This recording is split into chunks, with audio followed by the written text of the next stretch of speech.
The Pet Potato by Josh Lacey. Illustrations by Momoko Abe.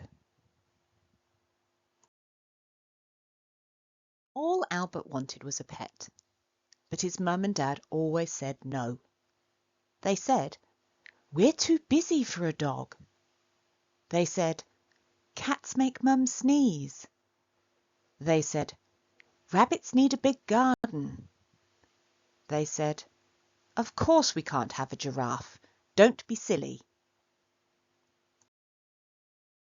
Albert never gave up. There was nothing else he wanted for Christmas or his birthday. Morning and evening he begged his parents for a pet.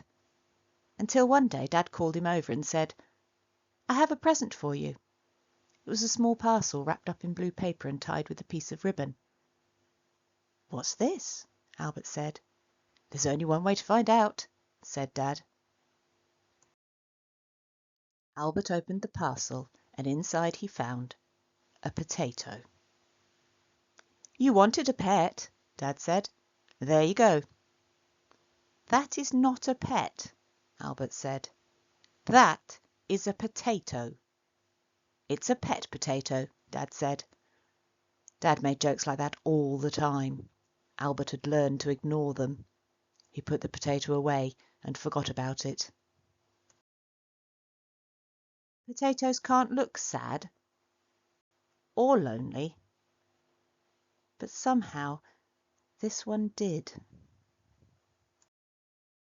Albert laid out his train tracks.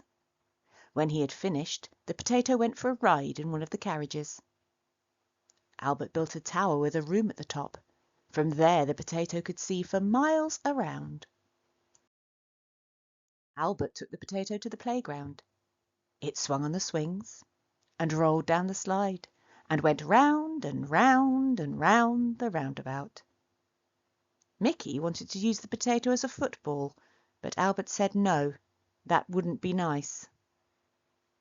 Potatoes aren't allowed in swimming pools, so it had to stay with Mum while Albert had his lesson. When they went to the library, Albert and the potato took turns to choose. For some reason, the potato particularly liked books about pirates. When Albert had his bath, the potato sat on the edge of the tub. After bath time, it listened to his stories. That night, the potato slept on his pillow. On Sunday morning, the potato disappeared. Albert searched his room, but it was nowhere to be seen. It wasn't playing with the trains or up in the tower.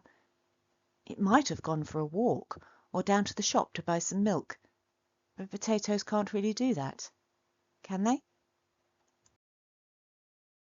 He found his potato in the rubbish.